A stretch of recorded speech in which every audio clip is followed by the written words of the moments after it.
Hey guys, Love Me Hate here, bringing you another basic tips video, and trying to improve everyone's KD overall.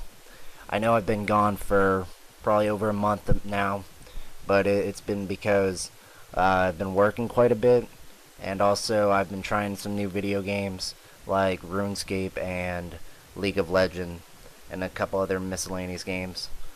But now I'm back, gonna try to put up some more content, and hopefully this video will be helpful. Real quick, I'll talk about the gameplay. It's a 55-4 on Seatown with a PP 90M1. I'm not really sure of the class setup. It looks like a Predator, Reaper, Pavelow setup, and probably just my normal perks. I'll review the tips that I've already discussed in the previous video. Check your corners. Just always when you come into a room, check every corner, because it's always when you don't check that corner is when someone's hiding in it, which I found out. Know your long range and short range weapons. Don't try to snipe people with submachine guns, and also normally sniping won't work close range. It's a lot less effective than having a shotgun, for example. Walk, don't run. You want to try to walk more than you run. Run only when you need to, because you'll die a lot due to not being able to pick up your weapon in time to aim down the sights, if you aim down the sights. Okay, so some of the new basic tips that I have for you guys are I'm trying to think of how to say it, but you don't want to press into their spawn to the point where you spawn switch a lot, because that is definitely a disadvantage. You'll see teams all the time that are doing very well and start to play a little bit too over aggressive. You're getting a lot of kills, and then you start pressing way too far into their spawn, and next thing you know, they're spawning behind you. And in domination matches, this is a very bad thing. Team deathmatch is just kind of annoying, because then you could end up in the center of the conflict, where you're in a building and they're spawning all around you, or they could be spawning next to you, because the spawns are so bad in this game. That's typically how it works, is one person will press too far into their spawn and make them switch spawns. So try not to play too aggressive to the point where you're spawn switching constantly, because that makes the game a lot harder. You'll have people all over the map instead of focused on one side, and then you have to worry about watching your back a lot more. My next basic tip would be to know the spawn points. This is very useful in any game mode, well, besides search and destroy, because you obviously know they spawn on the other side of the map. But knowing the spawn points, this is great for kill streaks, for dropping Reapers before you even see them, even though they made it in this game where if you hit someone with a Reaper when they just spawn, they have like a blast shield effect on them, so it doesn't normally kill them. But when you have a lot of people with blind eye on, and you're not seeing the red squares, if you know generally where they're gonna spawn, you can normally pick up a couple extra kills and get maybe 5 more kills with a Reaper, and also get your Osprey dinner faster. But normally knowing the spawns is definitely beneficial, especially if you're trying to get a Moab, or just in general trying to get a good KD score in the match. Because then you'll know, and you won't have them spawning behind you. Let's see, next tip would be, this is more of a strategy. I tend to try to stick to the outside of the map more, because it decreases the range of fire that you can be shot at. Instead of being shot from every direction, if you put your back to a wall, they can only shoot you, depending on if they're shooting for a building, they can only shoot you 180 degrees of where you're standing, which is really, really helpful. That's a lot less you have to worry about.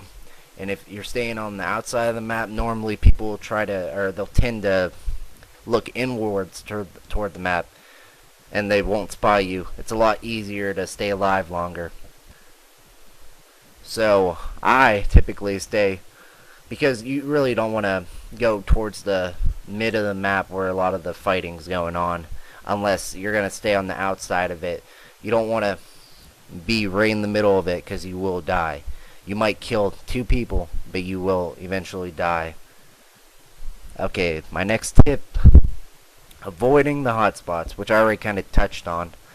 But basically, in this map, the hotspot's the market area. You can see that I'm staying on the outside of the map, or the outside of the market, and picking up a lot of kills with people running right through the hotspots blindly, because there's always someone looking down at the hotspots. So typically you don't want to be in the hotspots. I'm sure there's a website posted with normally where people die the most. Those would be your hotspots. But typically you can tell what the hotspots are just by where the most people are. And in this map, it's normally the main building and the market. So avoid those. You can pick up kills. If you want to pick up a lot of kills, stay around those, but you don't want to be directly in the middle, because people will be looking inward and shooting at you. My next tip would be to try to avoid the corners for the inconsistent knifing. The knifing in this game is very poor. I see a lot of knifing is where you run past somebody and then you turn and knife them in the back. That's like literally the easiest way to get a knife kill in this match, or in this game, because just the knife, they really screwed up the knifing in this game. So you want to kind of avoid corners. You don't want to come around corners too closely, I would say, because if you come around them way too closely, your best bet would be the knife, and with the knifing being how it is in this game, it's not very effective. You might get sprayed down, or maybe you'll get into a little knife battle and it's 50-50 on who's going to win that. The panic knifing in this game isn't as effective, and occasionally you'll get someone that gets commando knifed, because I don't even know how the system works for knifing. It's just poor in my opinion. Okay, next tip, drop shotting. Watch for final standers and dead man's hands. Drop shotting, a lot of people don't like it, but it is a very effective way to get kills, and generally people complain, oh, you're drop shotter, blah blah blah. Well, the thing is, if you were to follow your gun down to the ground with them, they would die, because you should actually be doing that every time you get a kill, because if you don't, that's when people die to final standers, and that's also when people die to dead man's hand. But if you're following people to the ground with your weapon, you will kill the drop shotter, with a couple of exceptions, because sometimes they drop like incredibly fast and your sensitivity isn't high enough to keep up with them. But if you drop your weapon down with them, you will kill final standers and drop shotting. But also, what I'm really touching on is, it is a very effective way to get kills. Drop shotting definitely surprises a bunch of people. I'm sure I've done it a couple of times in this match. It's a very effective way to avoid dying, is when you get shot in the back and turn around and drop shot. If you have some decent sensitivity and good reaction time, it's very possible to pull off. So let's see. My final tip would be to pay attention to your surroundings, and that's kind of obvious, but I've done it multiple times where I'll be running and I'll be looking around, but if no one's moving, then I won't notice them. If they're just standing in the background or they're head glitching over something, I'll automatically assume that they're part of the background and not actually a person, and I'll die because of it. So you definitely have to pay attention to your surroundings and know what everything looks like, so you can see if anything's out of place, and that'd be the easiest way to spot people. I kind of have a tendency to overlook people until they start moving.